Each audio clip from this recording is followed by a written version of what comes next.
আন্তর্জাতিক নারী দিবস 2026। আজকের পদক্ষেপ আগামীর ন্যায় বিচার সুরক্ষিত হোক, নারী কল্যাণ অধিকার, এই প্রতিপাদ্যকে সামনে রেখেই আন্তর্জাতিক নারী দিবস উদযাপন করা হয়েছে বোচাগঞ্জে।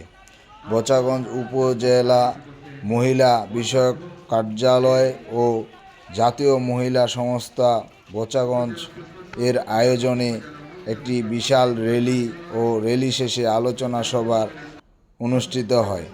আলোচনা সভা ও র্যালিতে প্রধান অতিথি হিসেবে উপস্থিত ছিলেন উপজেলা নির্বাহী অফিসার মারুফ হাসান।